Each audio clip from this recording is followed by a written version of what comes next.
Hey everybody, welcome back to Engage on UMFM 101.5. These are your hosts, Josue DeVie and Kate Jones. We hope you enjoyed our episode last week. Today we're back and we're speaking to Lynn from a very special place called Spence Neighbourhood Association. SNA is a community multi-resource center that's located in the Spence neighborhood at 430 Langside. They do a ton of great things for the community, including working towards revitalizing the surrounding area, providing resources and education to some of Winnipeg's most vulnerable. They offer education and resources in housing, bringing community connections, as well as important work regarding open spaces in the environment. They specialize in many things, including recently partnering with Sakiwe Festival last weekend to bring a community concert to families and youth. So, without further ado, Lynn, you can go ahead and introduce yourself and a little bit about your role. Hi guys, thanks for that intro. That was great. Yeah, my name is Lin Howes Barr and I'm the Executive Director of Spence Neighbourhood Association. Really, I'm the least important person at my organization, but all the frontline staff are so inspirational and a really awesome crew, and we couldn't do all the cool things that we do without them. I've been with SNA since 2013 and have had many different roles in my time here. I started working in the youth drop-in, the after-school youth drop-in, where we do like a meal and safe ride and have activities for kids 12 to 18 in the evening hours. We still run that program now. And then I moved to manage the 24-hour safe space for youth known as We24. That happens out of 430 Langside every night from 11 p.m. to 7 a.m. We do a pretty awesome dinner and a pretty awesome breakfast and give youth who don't have a safe place to go somewhere to be in the overnight hours. And then I came back from maternity leave last year to be the Director of Operations, and then became the Executive Director shortly after that. Super awesome. Super awesome. Well, glad to have you on the podcast. We're excited to hear and learn more about what Spence does. I've been connected with Spence for a little bit. And yeah, you're coming up on, I guess, close to 9 years now working there. I guess one of my first questions would be, what keeps you coming back to a place like Spence Neighborhood, and what keeps you, working in this community? That's a great question. First of all, I should say that we were really honored to have you perform this weekend at Sakiwe, and you killed it. You did so great. And I think you inspired a lot of youth. But that is kind of connected to my answer, I think. In Spence, this community really has my heart and was home for me for a long time. And I moved just a hop, skip, and a jump away. A little separation between work and home was good. But I think for me, there's a lot of diversity in what we do at Spence. So everything from growing cool tomatoes to really awesome youth employment programs to advocating for houseless relatives. There's something different to be done every day. No shortage of work, but there's no 2 days are the same. And being a community organization, we represent, renters and homeowners and anyone who works, lives, volunteers, plays in this neighborhood, anyone who considers this neighborhood to be their home base. And so that just brings a lot of creative space to be able to do all the things. And I think here at SNA, one thing that I really love about it is that we don't have a set kind of path for what we want the work to be. We really let community members kind of dictate what happens here and take a lot of ownership in that. So I don't consider myself to be where my board members are my boss. I consider every single person in the community to be my boss. And so all ideas are valuable and all ideas are good. And we have a little more resources maybe than the average person to actually make their ideas reality. And so that's what keeps me here. That's what keeps me coming back, because I like that kind of creative ability to just do whatever the people want and sort of work on it and make it happen. And We24 is a prime example of that. We24 was just a community member had an idea that they wanted to see an overnight safe space for youth. They basically knocked on the door of Spence Neighbourhood Association and we said, that's a great idea, let's make it happen. And it took a couple of years, but we all kind of hustled to make it come together. And now We24 is a real project. It's been open for 5 years, and this year we were able to go 7 nights a week being open. So it's really cool to see those projects just come from a neighborhood idea to reality and be a part of kind of building them up. Absolutely amazing story. That's really great to hear. What kind of impact has the past 9 years working here had on you personally? To be honest, it has completely changed who I am as a person. It's been a pretty revolutionary time for me, because I didn't always see like the power in those ideas. I didn't always see, people kind of picking up, the like each strand of a braid almost needs to be woven by a different person to make something really strong, right? And so when we have a community of people all pulling in one direction, it's really amazing to see like what is possible. And I didn't always sort of see it that way. I thought maybe that there was like, some authority person was going to swoop in or make a good decision and that was going to benefit people. And like, I got really frustrated in my 20s, kind of like hoping for better from, maybe it was like politicians or people that seemed like they had authority and power to make big community changes, and those things sort of never really coming to fruition. A lot of like broken promises to community. And I think that like for me in the last 9 years, I've just seen so much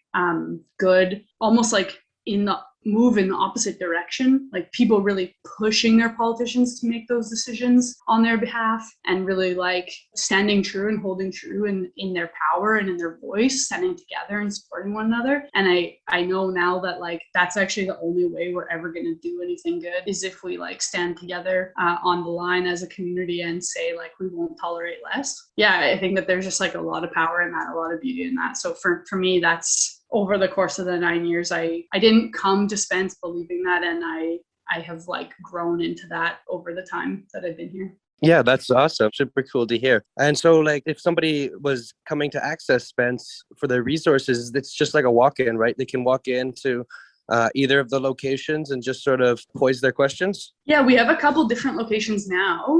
So we have the office at 615 Ellis. And so that in pre-COVID was a drop-in that we had open every afternoon. During this COVID period, we've moved most of those operations and kind of the drop-in aspect over to the Agnes and Recreation Center that's known as the Merc here in the West End at 430 Langside. And so that just is a larger space, so it's easier to kind of distance in there and be safe with all the concerns around COVID-19. So that space is still open. And then we also have some offices more specifically for youth employment in the basement of the West End Commons, which is just at the corner of Maryland and St. Matthews, kind of in the little trifecta corner, McGee, Maryland, St. Matthews. And so those are the three kind of hubs here in the West End. But we're also the backbone organization for Central Neighborhoods, which is at 231 Isabel. And so that has like a harm reduction distribution and some drop-in space as well for those communities that are more around Central Park.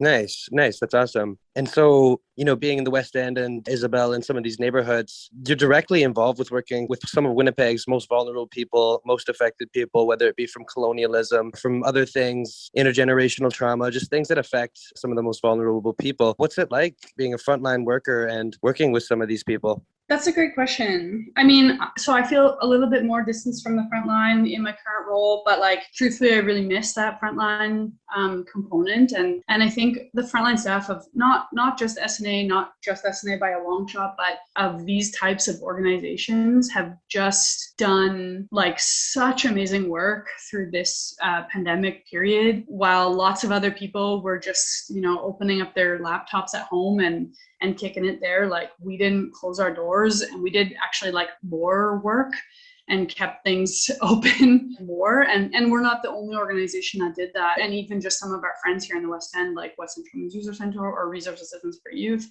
like all of those organizations have really just stepped up and done like really incredible things through this pandemic to like support those folks that you're talking about. But I think that like there's sort of two sides to this. Like, when you're in relationship with people, you just see like who they are and the beauty of like each individual person, their ability to connect and build relationships. And so when I think about the youth that I'm really close with that have come to the We Do For space, like some things that I think about is like, kids asking me to like read them bedtime stories and like how sweet they are. And I think that there's like publicly, for people that don't work in this sector, I think that there's this belief that like these youth are hard or they're tough or something. And like, yeah, certainly there's that. But when you get to know people, ultimately, like everyone just wants like love and care, and everyone wants to be like treated with respect, right? And so if you can kind of get through some of the tough exterior, like that's what you see, and that's what really like moves your heart when you do this work, is that you see that there's just a lot of beauty in every single person. And then on the other hand, it's also like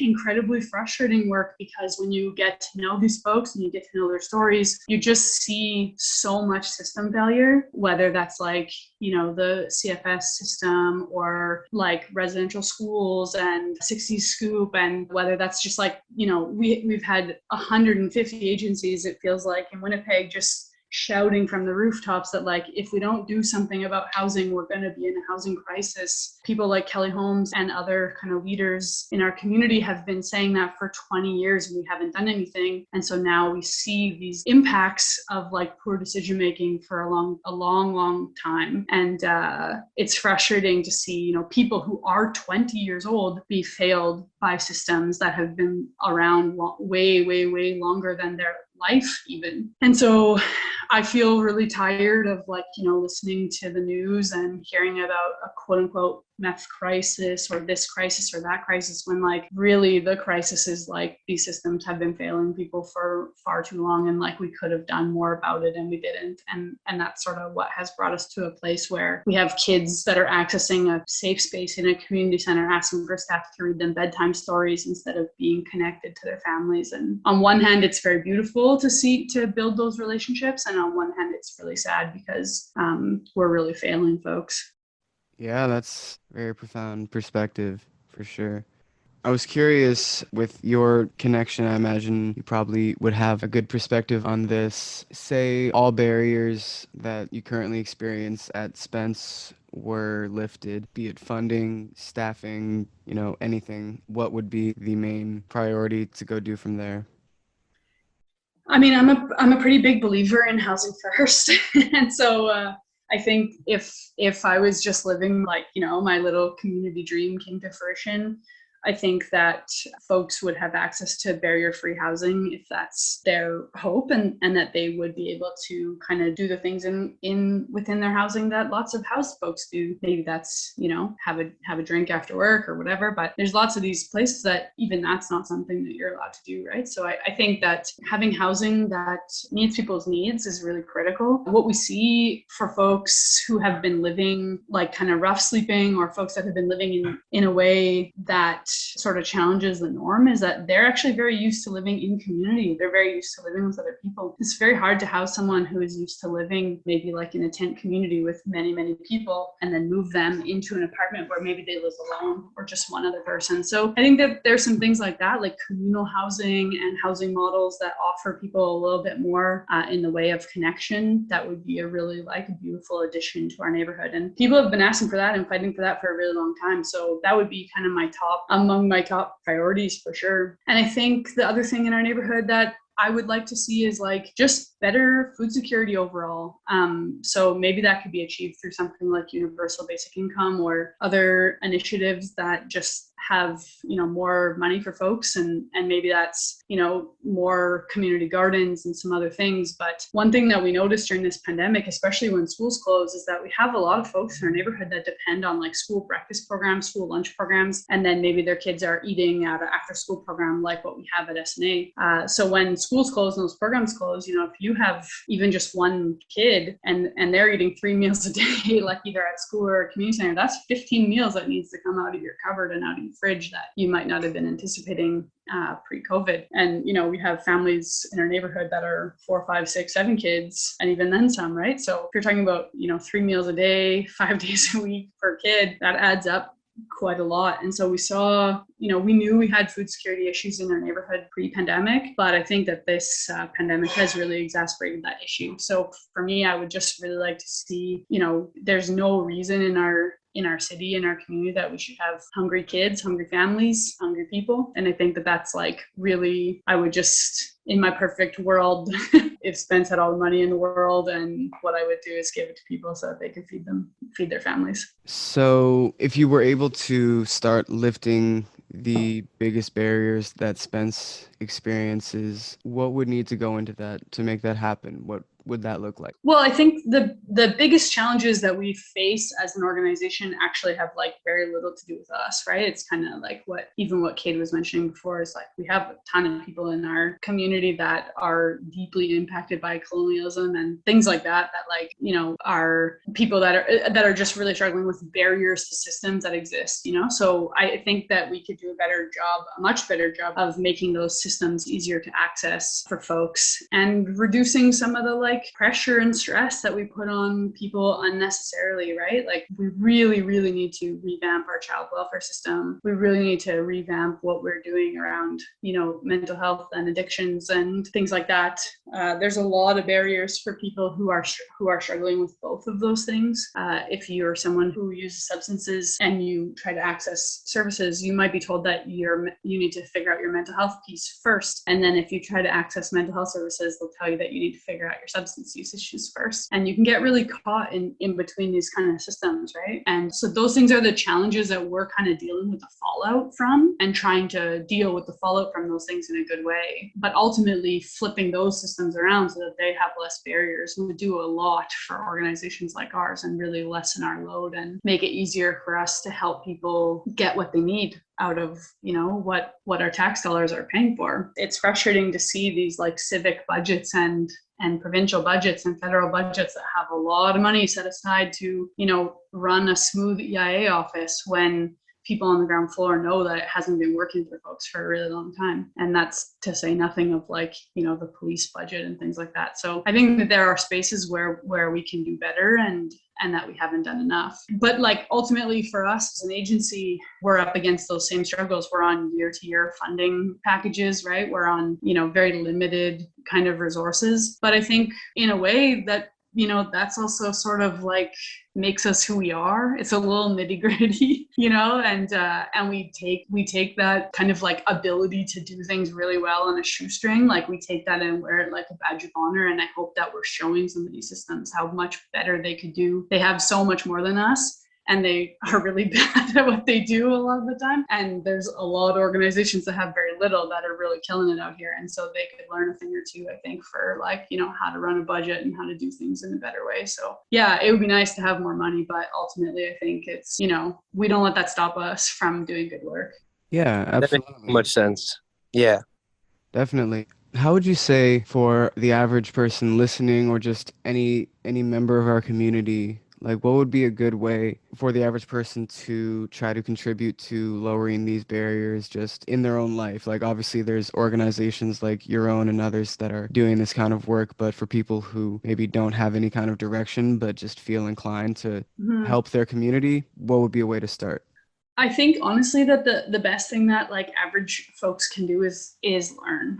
If these issues or things that I'm mentioning right now are things that like spark an interest for you, but you don't know much about it, like join a committee if you have the time and space to be able to do that, right? Like, and that I don't consider folks who are just like, trying to make ends meet and surviving like many folks in our community are doing. Like, do what you need to do to care for yourself and your family first and foremost. And if you have time and space after you do those things, then like, yeah, join a committee, join a board, learn about some of these things. If get involved in the area that you're passionate about and find a way to like use your voice and use your privilege, because like I said at the beginning, if you stand together with community, there's like a lot of power in that. And so the more folks that get involved and get engaged, the easier it is to make these things happen. Even today I was on a call that had like a firefighter and 2 city workers and all this, and they're talking about encampments, but like none of those people were on the call when we were talking about housing, and it's like, well, I don't want to hear you talking about encampments. If that's your issue, then join a housing committee. If you think that,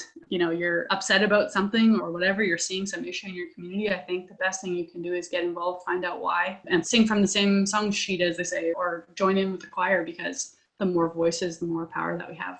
Totally agree with that. And yeah, you guys are doing incredible work, as you mentioned before, just, with the kind of limited resources compared to the bigger budgets that the city throws around. The amount of work that is put into the community and the impact that's made is absolutely incredible. So with With COVID-19, I mean, it's already been a long time. It seems like, forever that this pandemic's been going on. There is higher numbers in people getting vaccinated now, people getting more resource and people getting more information on vaccinations. So hopefully things are starting to open up sooner. I know we're getting some more events and things now being allowed to be hosted. But I'm interested in hearing kind of at the beginning of the pandemic, what was that transition like? What were some of the biggest challenges that went on there? I mean, there were challenges abound, right? Like everything was a challenge. Nonprofits are not known for being super tech savvy, and we were not, having regular Zoom meetings or things necessarily weren't online. That's not really our wheelhouse. And so we had a lot to do just to figure that out. Also, like most of these nonprofits, like there is no person sitting around just like waiting to write policy. So we really had to hustle to make sure that we were doing everything right and learning. But, most of the leaders of these organizations, or, whether that's management or ED or whatever, it's like most of us came up from being outreach workers. So we're not doctors, we really had a lot to learn and to do it quickly. But I also think that that time was really energizing for me anyways, in a way. It was, I think when the going gets tough, the tough get creative, right? And so I felt like a big surge of creative energy to just try to make those pivots happen that needed to happen and meet people's needs in the best way that we could. And so I think not just me, but also my entire staff team were like, okay, let's get to work. We got stuff to do. And we there's no time to whine. There's no time to complain. There's no time to mope about it.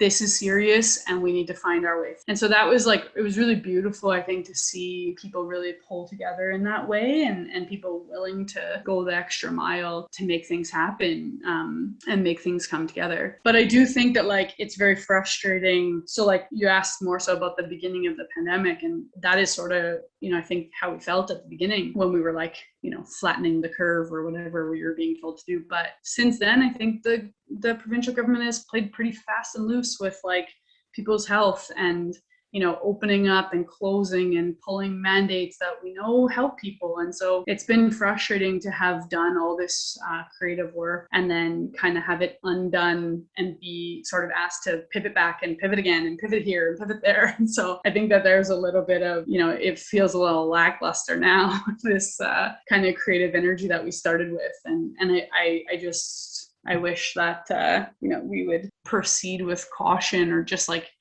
do things a little slower and give kind of updates, make those changes in ways that are responsible. And it's been a little challenging, I think, to watch our government make kind of irresponsible decisions with people's health and be asking a lot from these organizations that have already put all this creative energy into things to keep trying to find new ways. And one day it's open, one day it's closed. It's difficult to keep pivoting through this. So yeah, I think the early pandemic days we were inspired by the challenge, and now we watched a lot of people get evicted, and we watched a lot of people get kicked off EIA, and we're seeing more numbers now for things like overdoses. And so it's difficult to feel like we're kind of coming to the end, but there's lots of broken pieces around us that now it feels like community's job to pick that up too. Yeah, definitely. That's very frustrating, very emotional, with such a direct connection to. Can't be easy to see any of that going on. Is there any direct way that any of our listeners are able to support you guys to be able to help y'all do what you do? Yeah, I think, like I said, learning is the best thing that folks can do, following along on social media, those types of things. We occasionally do call outs for things that we need. Sometimes it's mittens and toques, and, sometimes it's shampoo, and we sort of have a rolling list of the things that we need and can use support with getting. But I do want to say that there's there's a lot of beautiful stories here. I don't want to be just like a Debbie Downer complaining about everything, but, we've seen a lot of really amazing things happen in the time that I've been here. And like one thing that's been really great is we've been delivering packages to youth since April of 2020 weekly for them to be able to cook a meal for their families. And we've had youth like really develop their cooking skills over this time and take a lot of pride in the food that they're putting on their table for their family. And we've had a lot of guardians and parents reach out to us and say that that's like really shifted how their kid feels about themselves and how they're able to provide for their family too. And I think that that's just like, you know, one example of really special things that have happened that we've been able to do by just like, so there's a lot of beauty in those pivots and I don't want to like overlook those things. So yeah, there's a lot of ways that people can get involved in and help out, and our social media is generally the place for that. That's awesome. That's incredible to hear. And is there anything coming up in the foreseeable future that you wanted to, I guess, plug in or let our viewers know about that might be coming around? Yes, for sure. We are super excited. We're just on the verge of opening a community greenhouse. It's right at the corner of Wellington and Maryland. The construction should be finished in around the next 30 days. So we're looking forward to doing a ribbon cutting and welcoming folks to access the greenhouse and be able to use space there to kind of like enhance this zone 3 growing season that we live in here in Winnipeg, Treaty 1. And so we're really excited to open that greenhouse. And one really cool thing is that we're going to have youth growing their own produce in there to be able to develop a salsa. So actually, there's a whole bunch of youth in my office here right now that are testing some salsas from various restaurants around the West End and thinking about what kind of things they want to grow to be able to recreate some of those salsas. So hopefully they're going to develop their own salsa and turn it into a little social enterprise where people can purchase that. So those are two things that are on the horizon. And then one additional thing is that we are, in a couple of days here, we're going to start a little toque fundraiser. So folks can purchase SNA branded toques, and it's like purchase one and then give one. So for every toque that's purchased, it will be like warm winter gear for folks that need it throughout the winter. So this is kind of the time of year that we need to start thinking about those -40 nights. They come quick, and the planning and preparation for that is already on for us. So yeah, mittens, toques, boots, socks, those are the kind of things that we purchase with those additional dollars. So look out for that fundraiser. Absolutely. Yeah, everyone go pay attention and go follow Spence Neighbourhood Association on all social medias. They have a website as well, so go check them out to stay involved and updated on what they've got going on. Lynn, one thing we like to do on our show as we wrap up is see if our guest would like to pick the song that would air following the show. Ooh, interesting. Well, I just heard Cade perform on the weekend, and I have been like humming along to those tunes. So anything by Cade Jones works for me. Awesome. Thank you. Sounds good. We'll make it happen.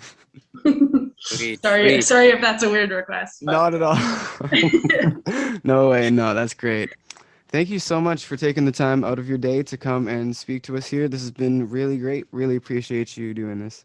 Yeah, thank you guys so much for having me and reaching out and just supporting our work and, you know, being good partners and good neighbors and good community members. Really appreciate that, and we'll see you around the hood. Absolutely. Yeah, you have our support the full way, and I'm sure our viewers will learn a lot from this one and they'll love it. So we hope you have a good afternoon. Awesome. Thanks so much, guys. Thanks. Yeah, have a thank good you. one. This has been Engage on UMFM 101.5 with your hosts, Kate Jones and Josue DeVie. You were listening to Lynn from Spence Neighbourhood Association. Tune in at 4 p.m. next Thursday for our next guest. And right after this, you'll be hearing 9 Circles, our previous guest from last week. Thank you, everybody. Peace.